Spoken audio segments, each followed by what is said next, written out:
I am Dr. Sushil Kari, diabetologist from Jabalpur. Today we are going to talk about the common painkillers and the gastric distress. Choose your pain relief wisely. तो अभी हर चाहे diabetologist हो, चाहे वो कोई भी line का doctor हो, उसको ये दवाइयाँ यूज करना है। और इन दवाइयों के क्या दुष्प्रभाव होते हैं, क्या उससे नुकसान फायदे हैं, वो डॉक्टर को पेशेंट स्पेसिफिक, अगर गैस्ट्राइटिस है या गैस्ट्रिक अल्सर है या कोई चीज है, you have to elicit the history and you have to prescribe the proper medicine so that patient is not going to suffer from the gastric bleeding or untoward gastric hemorrhage. अपना दर्द निवारण सोच समझ कर चुने।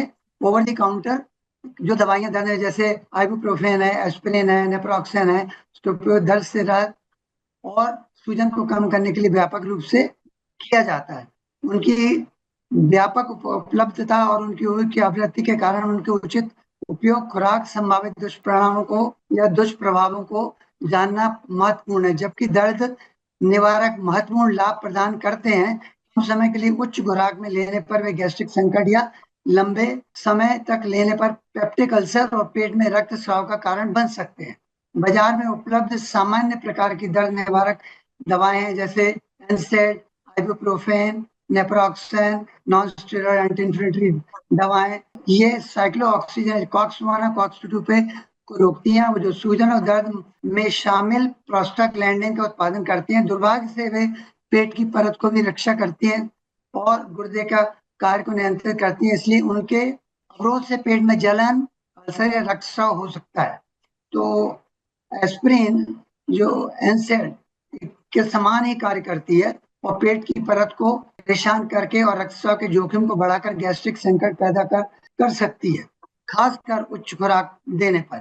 तो acetaminophen, paracetamol commonly use drug है और लेफ्ट राइट ये यूज होती है। एस्पिरिन के बराबर दर्द निवारक और बुखार कम करने वाली दवा है। हालांकि इसमें आमतौर पर एनसेड और एस्पिरिन की तुलना में कम गैस्ट्रोएंटेराइटिस दुष्प्रभाव होते हैं, जिससे ये गैस्ट्रोएंटेराइटिस जीआईटी ट्रैक्ट की समस्याओं के इतिहास वाले लोगों के लिए एक पसंदीदा विकल्प बन जाता है। हालांकि कुछ प्रमुख तरीके हैं जिनके माध्यम से दर्द निवारक दवाओं से होने वाली नुकसान को कम किया जा सकता है, जैसे कि भोजन के साथ एनसेड और एस्पिरिन का सेवन पेट की परत को जलन से बचने में या बचाने में मदद करता है। आंत्रलेपित भी एंट्रीकोटिक दवाइयां का इस्तेमाल करें, उनको चूज करें ताकि उससे गैस्ट्रिक इरिटेशन कम हो।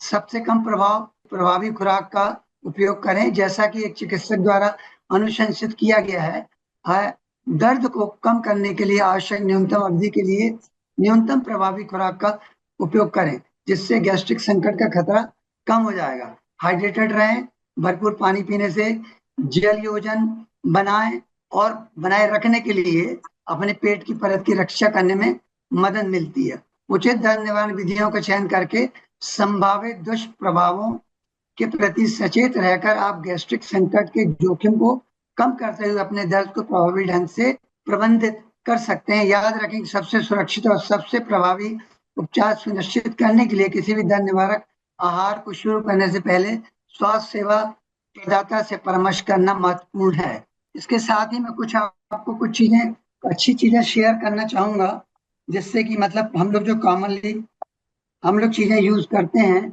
जैसे मान लीजिए एसिडिटी अब ज्यादा हो रही है, इसमें आपने बताया कि दवाई दूध के साथ लो या मतलब आफ्टर फूड लो, अल्कोहल का उपयोग नहीं करो। ये भी एक प्रकार की कोटिंग प्रदान करती है। गैस्ट्रिक इरिटेंट जो होती है, साइट्रिक फ्रूट्स वगैरह रहते हैं, उनको अवॉइड करते हैं। बट ड्रग इंड्यूस्ड स्टमक में अगर इरिटेशन होता है तो एक नॉन ड्रग भी है, मीजोप्रोस्टॉल। मीजोप्रोस्टॉल जो है वो प्रोटॉन पंप इनहिबिटर के समान, एक मतलब ओमिप्रोजोल के समान ही मीजोप्रोस्टॉल जो है उसका पीपीआई जैसा इफेक्ट होता है। जिस प्रकार से ओमिप्रोजोल, एसओमिप्रोजोल, पेंटोप्रोजोल और लेंसोप्रोजोल, रेबिप्रोजोल का यूज मतलब बेनिफिशियल होता है। तो उसके अलावा प्रोटॉन पंप, ये तो अपने पास शीट एंकर ऑफ ट्रीटमेंट है, जिससे हम गैस्ट्रिक इरिटेशन मिनिमम कर सकते हैं। तो अभी जैसे प्रोटॉन पंप की बात हो गई, उसके बाद अवॉइडिंग जो अल्कोहल, अपन ने एनसेड कॉफी वगैरह को बताया, और टेकिंग एनसेड विद फूड और milk, a drug that blocks the acid production antacid बहुत बेनिफिशियल रहता है। और आजकल क्या है कि एक अल्सर है, जैसे मान लीजिए अल्सर इंट्यूज, जैसे मान लीजिए आपको गैस्ट्रिक इरिटेशन हो रहा है, तो उसके लिए आजकल कॉक्स 2 के द्वारा, जो भी ड्रग इंड्यूस एंसेट्स के द्वारा गैस्ट्राइटिस होती है, आजकल एक न्यू कंसेप्ट आया है एच पाइलोरी का। और एच पाइलोरी क्या है?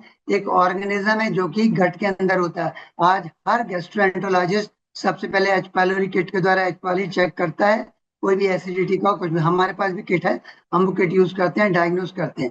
और उसकी एक किट आती है, एच पाइलोरी किट आती है, जो कि 14 डेज का ट्रीटमेंट होता है और वो एच पाइलोरी को इरेडिकेट कर देती है। और एच पाइलोरी से ही गैस्ट्राइटिस होती है, गैस्ट्रिक अल्सर भी होता है, इवन कैंसर्स भी होता है एच पाइलोरी के द्वारा, नॉन कैंसर्स होते हैं। तो अपन अगर इस ड्रग को यूज करेंगे जुडिशियसली, तो अपन वो चीज प्रिवेंट कर सकते हैं और पेशेंट को उसका बेनिफिट हम पहुंचा सकते हैं। सो ये हमारे आर्मामेंटेरियम में ये चीजें हैं। और बाकी फिर किस ड्रग ड्रग इंटरेक्शन है, मान लीजिए ओमेप्राजोल इनके साथ। अभी एक और कॉन्सेप्ट देखा गया है कि जो प्रोटॉन पंप इन्वर्टर जैसे अपन देते हैं, तो it injudicious use of the proton pump doctor के द्वारा रिकमेंडेड ना होके क्या होता है, prevents the absorption of calcium from the stomach, and that in turn leads to the calcium deficiency, and that can lead to the hyperparathyroidism. So patient of hyperparathyroidism, when the patient present with this calcium deficiency with symptom, then we must look into the matter that कि हमें मतलब ये देखना है कहीं proton pump तो नहीं ले रहे, और वो दवाई को विड्रॉ करना है। हर दवाई के इफेक्ट होते हैं, उसको अपन को ध्यान में रख के और मिनिमम एनसेट की डोज यूज करें, recommended depending upon the patient. अगर गैस्ट्रिक अल्सर है या कोई प्रोटॉन पंप के द्वारा कोई ड्रग इंटरेक्ट करती है तो उसका एब्जॉर्प्शन कम होता है, तो हम उस दवाई को क्या कर सकते हैं कि प्रोटॉन पंप का टाइम हम चेंज भी कर सकते हैं, खाली पेट की बजाय सुबह और शाम भी दे सकते हैं। और उसका टाइम चेंज करके हम पेशेंट को मतलब प्रोटॉन पंप प्लस दो उसका प्रॉब्लम है ड्रग एब्जॉर्प्शन, इनएडिक्वेट एब्जॉर्प्शन, जैसे एंटी ट्यूबरकुलर ड्रग्स हैं, हाइपरटेंसिव ड्रग्स हैं और एंटी डायबिटिक ड्रग्स हैं। So we must keep in mind, हम अपने माइंड में ये रखें कि हमको उसके साथ गैस्ट्राइटिस के साथ, एनसेट्स के साथ और प्रोटॉन पंप जो प्रिवेंटिव मेजर्स हैं उनके साथ अपन को कॉन्कमिटेंट ड्रग्स जो साथ में हम दवाइयां यूज कर रहे हैं, उन दवाइयों का बेनिफिट भी हमको देखना है किस प्रकार से कौन सा पेशेंट है, गैस्ट्रिक अल्सर का है या गैस्ट्रिक मैलिग्नेंसी का है या इसोफेजियल रिफ्लक्स डिजीज है या और इडियोसिनक्रेसी या कोई भी प्रॉब्लम जो है ना, और देन टाइप ऑफ अपन प्रोटॉन पंप भी चेंज कर लेते हैं, पेशेंट वेरिएशन भी रहते हैं।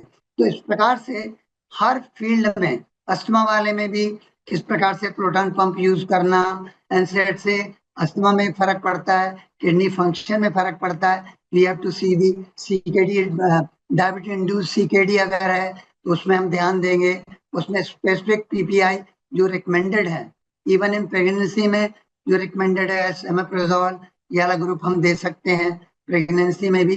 That is not going to be going to cross the placenta and going to do any harm to the child. So we have to keep so many, these are miscellaneous things, but every doctor has to be very cautious and while using these drugs. So I think these are the very important points.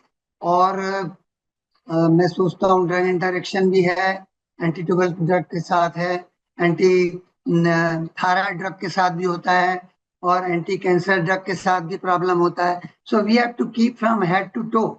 Even some neurotropic drugs हैं, brain की दवाइयां चल रही हैं, parkinsonism की दवाइयां चल रही हैं। So we have to as a general practitioner और as a specialist, whenever we use the proton pump, we must the NSAID you induce the gastritis, we must keep in mind, I mean side effects we must keep in mind, and likewise we must move and should do justice with the our patient. और उसके लिए मैं आपको बताना चाहूंगा कि जैसे अपन lungs के बारे में मैंने बात करी, लंग्स में जैसे सीओपीडी के पेशेंट है, सीओपीडी में एनसेड ज्यादा देने से क्या होता है, सीओपीडी में एक्सेसरबेशन होता है, मतलब उसकी सांस ज्यादा फूलती है। तो हम उसकी हिस्ट्री लेते हैं कि भाई ये एनसेड खा रहा है, इसका एनसेड कम करो, या रेस्पिरेटरी फ्रेंडली एनसेड यूज करो, जो COX-2 इनहिबिटर है। आजकल हम लोग COX-2 ज्यादा यूज करते हैं, उसमें वो साइड इफेक्ट नहीं रहते हैं, मीन्स गैस्ट्रिक इरिटेशन नहीं है और किडनी फ्रेंडली वो रहते हैं। इसी प्रकार से ब्रेन के लिए भी मान लीजिए कोई एंटी कोगुलेंट ले रहा है, ओरल एंटी कोगुलेंट ले रहा है, तो जो नॉन स्टेरॉयडल ड्रग है उससे गैस्ट्रिक इरिटेशन से ड्रग का एब्जॉर्प्शन नहीं होता और अनएक्सप्लेन ब्लीडिंग, गैस्ट्रिक ब्लीडिंग होती है और मेलिना होता है, मीन्स गट में मतलब उसका प्रॉब्लम होता है। यूटीआई में भी अगर वो ड्रग बहुत स्ट्रांग होगी तो यूटीआई में भी मतलब ब्लड जाने लगता है, अपने किडनी में प्रॉब्लम आता है। तो even it is not bone friendly also. Bone friendly in the sense, in those patients where we are using NSAID, this bone function due to NSAID effort is concerned.